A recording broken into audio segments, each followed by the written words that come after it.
आज हम बनाने जा रहे हैं पाइनएप्पल जैम। उसके लिए हमने एक पाइनएप्पल लिया है, उसका पल्प तकरीबन आधा किलो है।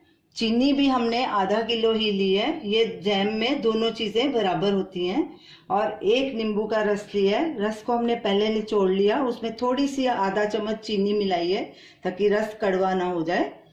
तो चलिए अब इसको सबसे पहले हम पाइनएप्पल को ग्राइंड करेंगे। पाइनएप्पल को हमने ग्राइंड कर लिया, तो चलिए अब जैम बनाना शुरू करते हैं। पल्प को पैन में डालेंगे,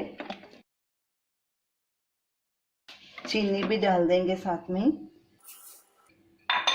इसको मिक्स करेंगे अच्छे से।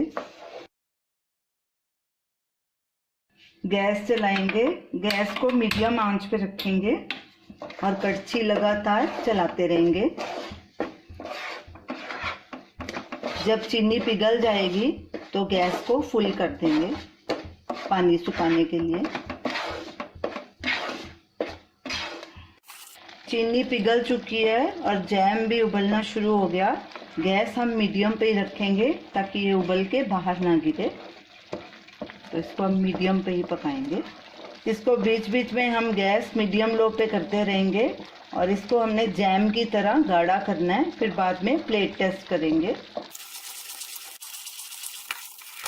जैम गाढ़ा होना शुरू हो गया। अब इसको प्लेट टेस्ट करके देखते हैं। थोड़ा सा जैम हम प्लेट में डाल के देखेंगे और प्लेट को टिल्ट करेंगे कि उसका पानी पूरी तरह से सूख चुका है कि नहीं। पानी सूख चुका है, लेकिन फिर भी हम इसको 1 मिनट और पकाएंगे। प्लेट टेस्ट के बाद हमने इसको 1 मिनट और पकाया है। जैम हमारा बन चुका है। अब गैस करेंगे बंद और इसमें ये नींबू का रस भी मिला देंगे। अच्छे से मिक्स करेंगे और इसको एक बोल में ट्रांसफर कर लेंगे।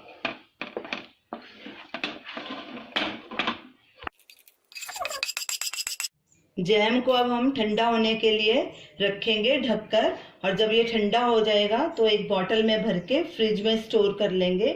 ये जैम आपका 2-3 महीने आराम से चलेगा, खराब नहीं होगा।